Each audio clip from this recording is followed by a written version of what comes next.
ആകാശവാണി. നമസ്കാരം.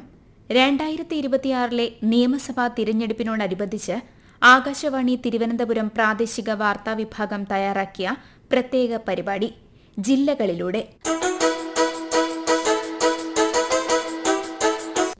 വിശാലമായ അറബിക്കടലിന്റെയും അതിലേക്കൊഴുകുന്ന നദീശൃംഖലയുടെയും ഇടയ്ക്ക് സ്ഥിതി ചെയ്യുന്ന നാഴികക്കല്ലാണ് ആലപ്പുഴ. കായലുകളും കനാലുകളും കൊണ്ട് സമ്പന്നമായതിനാൽ കിഴക്കിന്റെ വെനീസ് എന്ന് അറിയപ്പെടുന്നു. വിനോദസഞ്ചാരം, കയർ വ്യവസായം, ഉൾനാടൻ ജലഗതാഗതം എന്നിവയ്ക്ക് പ്രശസ്തമാണ് ആലപ്പുഴ. മത്സ്യബന്ധനം, കയർ, തുറമുഖം, വിനോദസഞ്ചാരം എന്നിവയെ ആശ്രയിച്ചാണ് ജില്ലയുടെ നിലനിൽപ്പ്. രാജ്യത്തിന്റെ സ്വാതന്ത്ര്യസമര ചരിത്രത്തിൽ ആലപ്പുഴയ്ക്ക് ശ്രദ്ധേയമായ സ്ഥാനമാണുള്ളത്. തൊട്ടുകൂടായ്മ, തീണ്ടിക്കൂടായ്മ പോലുള്ള അനാചാരങ്ങൾക്കെതിരെ പോരാടുകയും ഭരണഘടനാപരമായ അടിച്ചമർത്തലിനെതിരെ 1932 ആരംഭിച്ച നിവർത്തന പ്രക്ഷോഭം പോലുള്ള സമരരീതിക്ക് സാക്ഷ്യം വഹിക്കുകയും ചെയ്ത ജില്ലയാണ് ആലപ്പുഴ.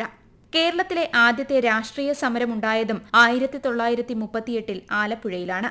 ബ്രിട്ടീഷ് ഭരണത്തിനെതിരെയുള്ള സമരവേദികളായിരുന്ന പുന്നപ്ര, വയലാർ എന്നീ പ്രദേശങ്ങൾ ഇവിടെയാണ്. ഇങ്ങനെ ഏറെ സവിശേഷതകൾ നിലനിൽക്കുന്നതുകൊണ്ട് തന്നെ ലോകപ്രശസ്തമായ ഈ ഭൂപ്രദേശം തിരഞ്ഞെടുപ്പ് രാഷ്ട്രീയത്തിൽ വളരെ സൂക്ഷ്മമായ വിലയിരുത്തലുകൾക്ക് വിധേയമാകാറുണ്ട്. മുദ്രാവാക്യങ്ങളല്ല, ഭരണപരമായ കാര്യക്ഷമതയും ജനങ്ങളുടെ ദൈനംദിന പ്രശ്നങ്ങളിലെ ഇടപെടലുകളുമാണ് ഇവിടെ വിധി നിർണയിക്കുന്നത്. മീനമാസത്തിലെ കടുത്ത ചൂടിനേക്കാൾ വെല്ലുന്ന ചൂടിലാണ് ആലപ്പുഴയിലെ തിരഞ്ഞെടുപ്പ് പോരാട്ടം. ആകെ 9 നിയമസഭാ മണ്ഡലങ്ങളാണ് ആലപ്പുഴ ജില്ലയിലുള്ളത്.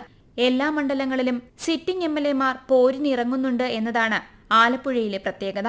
ഇതിൽ 2 പേർ മന്ത്രിമാരാണ്. 8 MLA-മാർ LDF-നുണ്ട്. ഒരാൾ മാത്രമാണ് UDF പക്ഷത്തുള്ളത്. അരൂർ, ആലപ്പുഴ, കായംകുളം, ചെങ്ങന്നൂർ, മാവേലിക്കര എന്നീ മണ്ഡലങ്ങൾ CPM-ന്റെ സിറ്റിംഗ് സീറ്റാണ്. ചേർത്തല CPI-ക്കൊപ്പവും കുട്ടനാട് NCP-ക്കൊപ്പവുമാണ്. ഹരിപ്പാട് മാത്രമാണ് കോൺഗ്രസിനൊപ്പമുള്ളത്. തുടക്കം മുതൽ 3 മുന്നണികളും ഇഞ്ചോടിഞ്ച് പോരാട്ടം കാഴ്ചവെക്കുന്നതിനാൽ പ്രവചനങ്ങൾക്ക് ഒരു പ്രസക്തിയുമില്ല. പാർലമെന്റ് തിരഞ്ഞെടുപ്പിൽ ലഭിച്ച മേധാവിത്വം UDF-ന് ജില്ലയിൽ ആത്മവിശ്വാസം നൽകുന്നു. പാർലമെന്റ് തിരഞ്ഞെടുപ്പിലും തദ്ദേശ തിരഞ്ഞെടുപ്പിലും ലഭിച്ച വോട്ട് വർധന NDA-ക്കും പ്രതീക്ഷ നൽകുന്നു. ജില്ലയിലെ തിരഞ്ഞെടുപ്പ് വിശേഷങ്ങളും ചരിത്രവും പങ്കുവയ്ക്കുന്നു ആകാശവാണി ആലപ്പുഴ ജില്ലാ പ്രതിനിധി R. രവികുമാർ. 2021 തെരഞ്ഞെടുപ്പിന്റെ തനിയാവർത്തനമാണ് അരൂരിൽ ഇത്തവണ അരങ്ങേറുന്നത്. സിറ്റിംഗ് MLA CPM-ലെ ദലീമ ജോജോ പാട്ടുംപാടി തോൽപ്പിച്ചത് കോൺഗ്രസിലെ ഷാനിമോൾ ഉസ്മാനെയാണ്. ഇത്തവണ ഇരുവരും തന്നെയാണ് അംഗത്തിനിറങ്ങിയിരിക്കുന്നത്. NDA-ക്ക് വേണ്ടി BDS-ലെ അഡ്വക്കേറ്റ് PS ജ്യോതിസാണ് രംഗത്തുള്ളത്. കഴിഞ്ഞ തവണ ദലീമ ജോജോയ്ക്ക് 7013 വോട്ടിന്റെ ഭൂരിപക്ഷമാണ് ലഭിച്ചത്.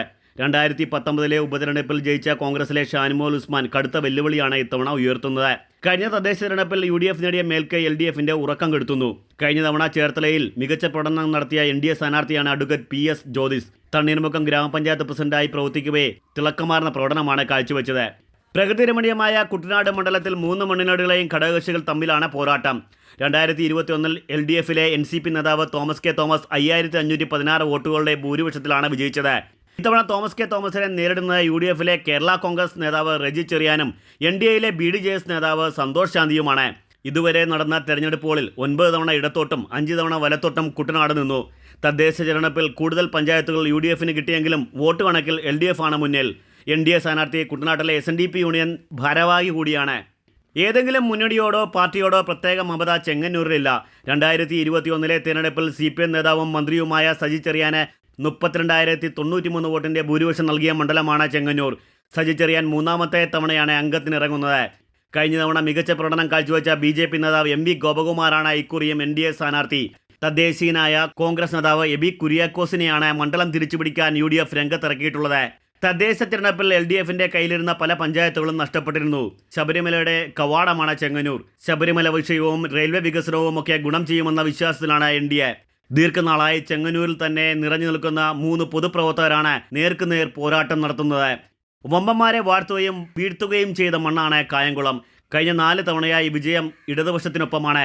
2021 6298 വോട്ടുകളുടെ ഭൂരിപക്ഷത്തിൽ വിജയിച്ച അഡ്വക്കേറ്റ് പ്രതിഭ തന്നെയാണ് ഇത്തവണയും LDF-ന് വേണ്ടി രംഗത്തിറങ്ങിയിരിക്കുന്നത്. സീറ്റ് പിടിച്ചെടുക്കാൻ KPCC വൈസ് പ്രസിഡന്റ് M. ലിജുവിനെയാണ് UDF രംഗത്തിറക്കിയിട്ടുള്ളത്. കഴിഞ്ഞ തവണ കുട്ടനാട്ടിൽ മികച്ച പ്രകടനം കാഴ്ചവെച്ച BDJS-ലെ തമ്പി മേട്ടുതുറയാണ് NDA സ്ഥാനാർത്ഥി. തദ്ദേശ തെരഞ്ഞെടുപ്പിൽ കായംകുളത്തെ LDF-നായിരുന്നു മേൽക്കൈ. കഴിഞ്ഞ പാർലമെന്റ് തിരഞ്ഞെടുപ്പിൽ NDA-ക്ക് വലിയ മുന്നേറ്റമാണ് കായംകുളത്തുണ്ടായത്.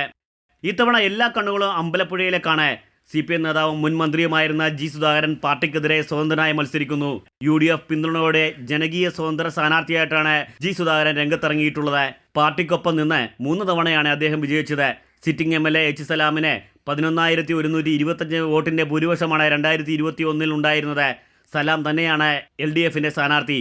BJPയിലെ അരുൺ അനിരുദ്ധനാണ് NDA സ്ഥാനാർത്ഥി. കഴിഞ്ഞ പാർലമെന്റ് തിരഞ്ഞെടുപ്പിൽ അമ്പലപ്പുഴയിൽ NDAക്ക് വോട്ടിംഗ് നിലയിൽ വലിയ മുന്നേറ്റമാണ് ഉണ്ടായത്. KR Gouriamma, AK Antony, Vayalar Ravi, CK Chandrappan തുടങ്ങി കരുത്തരുടെ കൈപിടിച്ച ചേർത്തലയിൽ കഴിഞ്ഞ 4 തവണയായി വിജയം CPIക്കൊപ്പമാണ്. കഴിഞ്ഞ തവണ 6,148 വോട്ടിന്റെ ഭൂരിപക്ഷത്തിൽ വിജയിച്ച മന്ത്രിയായ P പ്രസാദാണ് ഇത്തവണയും LDF സ്ഥാനാർത്ഥി. കയർ മേഖലയിലെ കോൺഗ്രസ് നേതാവ് KR രാജേന്ദ്ര പ്രസാദാണ് UDF സ്ഥാനാർത്ഥി. BDAസിലെ അഡ്വക്കേറ്റ് TP അനന്തരാജാണ് NDA സ്ഥാനാർത്ഥി. തദ്ദേശ തിരഞ്ഞെടുപ്പിൽ ലഭിച്ച മേധാവിത്വത്തിന്റെ ആത്മവിശ്വാസത്തിലാണ് LDF. എന്നാൽ ഇടതുകോട്ടയിൽ വിള്ളൽ വീഴുമെന്ന പ്രതീക്ഷയിലാണ് UDFും NDAയും. ഹരിപ്പാട് മണ്ഡലം കോൺഗ്രസിന്റെ കുത്തകയാണ്. കഴിഞ്ഞ 3 തവണ മണ്ഡലത്തെ പ്രതിനിധീകരിച്ചത് കോൺഗ്രസ് നേതാവ് രമേശ് ചെന്നിത്തലയാണ്. AYF നേതാവായ TT ജിസ്മോനും BJP ജില്ലാ പ്രസിഡന്റായ സന്ദീപ് വാചസ്പതിയുമാണ് ഇത്തവണ രമേശ് ചെന്നിത്തലയെ നേരിടുന്നത്. 13,666 വോട്ടിന്റെ ഭൂരിപക്ഷത്തിലാണ് 2021 രമേശ് ജയിച്ചത്. കഴിഞ്ഞ തദ്ദേശ തിരഞ്ഞെടുപ്പിൽ ലഭിച്ച മുൻതൂക്കം UDFിന് ആത്മവിശ്വാസം നൽകുന്നു. പൊതുപ്രവർത്തന രംഗത്ത് സന്ദീപ് വാചസ്പതി നടത്തുന്ന ഇടപെടലുകൾ ഗുണം ചെയ്യുമെന്ന വിശ്വാസത്തിലാണ് NDA. യുവജന സമരങ്ങളിലെ മുന്നണി പോരാളിയാണ് LDF സ്ഥാനാർത്ഥിയായ TT ജിസ്മോൻ. മുന്നണികളെ മാറി മാറി തുളച്ച മണ്ഡലമാണ് മാവേലിക്കര. എങ്കിലും ഈ സംവരണ മണ്ഡലത്തിൽ കഴിഞ്ഞ 3 തവണയായി വിജയം CPMനൊപ്പമാണ്. സിറ്റിംഗ് MLA MS അരുൺകുമാറാണ് ഇത്തവണയും LDFിന്റെ സ്ഥാനാർത്ഥി. യൂത്ത് കോൺഗ്രസ് നേതാവ് അഡ്വക്കേറ്റ് മുത്തത്താര രാജാണ് UDF സ്ഥാനാർത്ഥി. NDAക്കായി അജുമോനും മത്സരിക്കും. 2021 പൊതു തിരഞ്ഞെടുപ്പിൽ MS അരുൺകുമാർ 24,717 വോട്ടിന്റെ ഭൂരിപക്ഷമാണ് നേടിയത്. തദ്ദേശ തിരഞ്ഞെടുപ്പിൽ LDFിന് നേരിയ മേൽക്കൈ ഉണ്ടായി. എങ്കിലും വോട്ടിംഗ് നിലയിലുണ്ടായ വർധനവ് NDAയ്ക്കും UDFിനും വിജയപ്രതീക്ഷ നൽകുന്നു.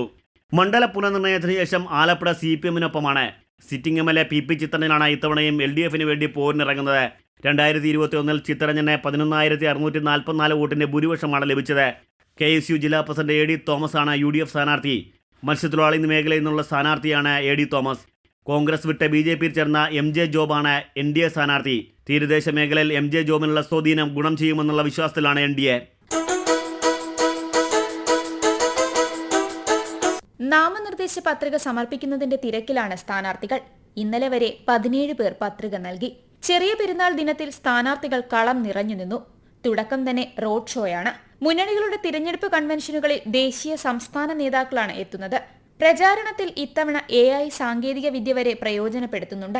പ്രചാരണത്തിന് പ്രവർത്തകരെ സജ്ജമാക്കാൻ പ്രത്യേക പഠന കളരികളും ഒരുക്കി. ചുരുങ്ങിയ സമയം കൊണ്ട് തന്നെ കണ്ണെത്താവുന്ന സ്ഥലത്തെല്ലാം സ്ഥാനാർത്ഥികളുടെ പോസ്റ്ററുകളും ഫ്ലക്സുകളും ചുവരെഴുത്തുകളും നിറഞ്ഞു കഴിഞ്ഞു. നിയമസഭാ തിരഞ്ഞെടുപ്പിൽ ജില്ലയിലെ എല്ലാ പോളിംഗ് സ്റ്റേഷനുകളിലും വെബ്കാസ്റ്റിംഗ് ക്യാമറ സംവിധാനം ഏർപ്പെടുത്തുമെന്നും ആദ്യമായാണ് ജില്ലയിൽ തിരഞ്ഞെടുപ്പിൽ ഇത്തരത്തിൽ ഒരു നിരീക്ഷണ സംവിധാനം ഏർപ്പെടുത്തുന്നതെന്നും ജില്ലാ കളക്ടർ K ഇമ്പശേഖർ പറഞ്ഞു. കളക്ടറുടെ ചേംബറിൽ മാധ്യമപ്രവർത്തകരുമായി സംസാരിക്കുകയായിരുന്നു അദ്ദേഹം. നമ്മുടെ മുമ്പിലുള്ള ഏറ്റവും പ്രധാനപ്പെട്ട ഒരു ഇമ്മീഡിയറ്റ് വർക്ക് എന്ന് പറയുന്നത് ഇലക്ഷനാണ്. അപ്പോൾ അതിനുള്ള പ്രവർത്തനങ്ങളെല്ലാം ഞാൻ റിവ്യൂ ചെയ്ത് ക്രോഡീകരിച്ച് വരികയാണ്. അപ്പോൾ അതുമായിട്ടുള്ള നല്ല ഒരു നിഷ്പക്ഷമായും നിയമപരമായും ഒരു ഇലക്ഷൻ നടത്താൻ നമ്മൾ എല്ലാ പ്ലാനും ചെയ്തിട്ടുണ്ട്. വിവിധ പൊളിറ്റിക്കൽ പാർട്ടി അംഗങ്ങളുടെ മീറ്റിംഗ് എടുത്തിട്ടുണ്ടായിരുന്നു. അതേപോലെ സെക്ടർ ഓഫീസർമാരുടെ മീറ്റിംഗ് എടുത്തിട്ടുണ്ടായിരുന്നു. അതേപോലെ നോഡൽ ഓഫീസർമാരുടെ മീറ്റിംഗ് എടുത്തു കഴിഞ്ഞു. നമ്മുടെ ജില്ലയിൽ ഇലക്ഷൻ ഒബ്സർവ് ചെയ്യാൻ വേണ്ടിയിട്ടുള്ള ഒബ്സർവർമാർ എത്തിച്ചേർന്നിട്ടുണ്ട്. അപ്പോൾ എല്ലാം സജ്ജമാണ്. നിഷ്പക്ഷമായും നിയമപരമായിട്ടും ഉള്ള ഇലക്ഷൻ നടത്താൻ എല്ലാ കാര്യങ്ങളും നമ്മൾ മുന്നെടുപ്പ് നടത്തും. ജില്ലയിലെ തിരഞ്ഞെടുപ്പ് മുന്നൊരുക്കങ്ങളെയും പോളിംഗ് സ്റ്റേഷനുകളെയും കുറിച്ച് R രവികുമാർ വിശദീകരിക്കുന്നു. ആലപ്പുഴ ജില്ലയിൽ ആകെ 1,898 പോളിംഗ് സ്റ്റേഷനുകളുണ്ട്. അരൂരിൽ 210, ചേർത്തലയിൽ 230, ആലപ്പുഴയിൽ 219, അമ്പലപ്പുഴയിൽ 195, കുട്ടനാട്ടിൽ 180, ഹരിപ്പാട് 204, കായംകുളത്ത് 225, മാവേലിക്കര 226, ചെങ്ങന്നൂരിൽ 209 പോളിംഗ് സ്റ്റേഷനുകളാണ് ഉള്ളത്. എല്ലാ പോളിംഗ് സ്റ്റേഷനുകളിലും റാമ്പ് ഉൾപ്പെടെയുള്ള എല്ലാവിധ സൗകര്യങ്ങളും ഉണ്ടാവും. ഇതിന്റെ തയ്യാറെടുപ്പിലാണ് തെരഞ്ഞെടുപ്പ് ഉദ്യോഗസ്ഥർ. നിഷ്പക്ഷവും നിയമപരവുമായ തെരഞ്ഞെടുപ്പിന് ജില്ല പൂർണ്ണ സജ്ജമാണെന്ന് ആലപ്പുഴ കളക്ടർ കെ ഇമ്പശേഖർ പറഞ്ഞു. ജില്ലയിലെ തെരഞ്ഞെടുപ്പ് ജോലികളുമായി ബന്ധപ്പെട്ട ഉദ്യോഗസ്ഥരെ നിയമിക്കുന്നതിനുള്ള നടപടികൾ 100% പൂർത്തിയായി. തെരഞ്ഞെടുപ്പ് നടപടികളുടെ സുരക്ഷ ഉറപ്പാക്കുന്നതിനായി വിവിധ നിരീക്ഷണ സംഘങ്ങളെ ജില്ലയുടെ വിവിധ ഭാഗങ്ങളിൽ വിന്യസിച്ചിട്ടുണ്ടെന്നും കളക്ടർ അറിയിച്ചു. തെരഞ്ഞെടുപ്പിന്റെ സുഗമമായ നടത്തിപ്പിന് മാധ്യമങ്ങൾക്ക് വലിയ പങ്കുണ്ടെന്നും മാധ്യമങ്ങളുടെ സഹകരണം ഉണ്ടാവണമെന്നും കളക്ടർ അഭ്യർത്ഥിച്ചു. രാഷ്ട്രീയ പാർട്ടി പ്രതിനിധികൾ, സെക്ടർ ഓഫീസർമാർ, നോഡൽ ഓഫീസർമാർ എന്നിവരുടെ യോഗങ്ങൾ ചേർന്നു. നിരീക്ഷകരും ആലപ്പുഴ ജില്ലയിലെത്തി സജീവ പ്രവർത്തന രംഗത്തുണ്ട്. ജില്ലയിലെ 34 പോലീസ് സ്റ്റേഷനുകളെ 9 സബ് ഡിവിഷനുകളായി തിരിച്ച് അതിന്റെ ചുമതല ഡിവൈഎസ്പിമാർക്ക് നൽകിയിട്ടുണ്ടെന്നും ക്രമസമാധാനം സംരക്ഷിക്കുന്നതിന് നടപടികൾ സ്വീകരിച്ചിട്ടുണ്ടെന്നും ജില്ലാ പോലീസ് മേധാവി MB മോഹനേന്ദ്രനും അറിയിച്ചു. 2026 മാർച്ച് 18 വരെയുള്ള കണക്കനുസരിച്ച് ജില്ലയിൽ ആകെ 16,79,791 വോട്ടർമാരാണുള്ളത്. ഇതിൽ 8,69,534 സ്ത്രീ വോട്ടർമാരും 8,10,242 പുരുഷ വോട്ടർമാരും 15 ട്രാൻസ്ജെൻഡർ വോട്ടർമാരും ഉൾപ്പെടുന്നു. അരൂരിൽ 1,91,237, ചേർത്തലയിൽ 2,05,730, ആലപ്പുഴയിൽ 1,91,500, അമ്പലപ്പുഴ 1,70,843, കുട്ടനാട് 1,53,557, ഹരിപ്പാട് 1,84,261, കായംകുളം 2,01,092, മാവേലിക്കര 1,91,949, ചെങ്ങന്നൂർ 1,89,622 എന്നിങ്ങനെയാണ് വോട്ടർമാരുടെ എണ്ണം. തീരദേശ മേഖലയായ ആലപ്പുഴയിൽ രാഷ്ട്രീയ വിജയങ്ങളിൽ മത്സ്യത്തൊഴിലാളി വോട്ടുകൾ എപ്പോഴും നിർണായക പങ്കുവഹിക്കാറുണ്ട്. ആലപ്പുഴയിലെ രാഷ്ട്രീയം പ്രത്യയശാസ്ത്രപരമല്ല, മറിച്ച് ഭരണപരമായ കാര്യക്ഷമതയിൽ അധിഷ്ഠിതമാണ്. അതുകൊണ്ട് തന്നെ തങ്ങളുടെ താൽപര്യങ്ങൾ സംരക്ഷിക്കുന്ന നേതാവിനെയാകും ആലപ്പുഴയിലെ ജനത എപ്പോഴും തിരഞ്ഞെടുക്കുക. വേനൽ ചൂടിനൊപ്പം പോരാട്ടച്ചൂടും ആലപ്പുഴയിൽ കൊടുമ്പിരി കൊണ്ടിരിക്കുകയാണ്. ഓരോ വോട്ടും പറയുന്നത് ജനങ്ങളുടെ മനസാക്ഷിയാണ്. ആ മനസാക്ഷി ആർക്കൊപ്പമാണെന്നറിയാൻ നമുക്ക് ക്ഷമയോടെ കാത്തിരിക്കാം. കാരണം ജനാധിപത്യത്തിൽ അന്തിമമായ അധികാരം ജനങ്ങൾക്കാണ്.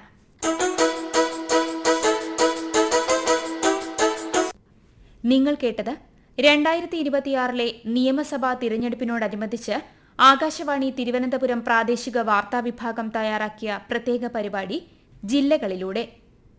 ഏകോപനം ലെമി ജി നായർ. തയ്യാറാക്കി അവതരിപ്പിച്ചത് R. രവികുമാർ, കൃഷ്ണ പ്രകൃതി.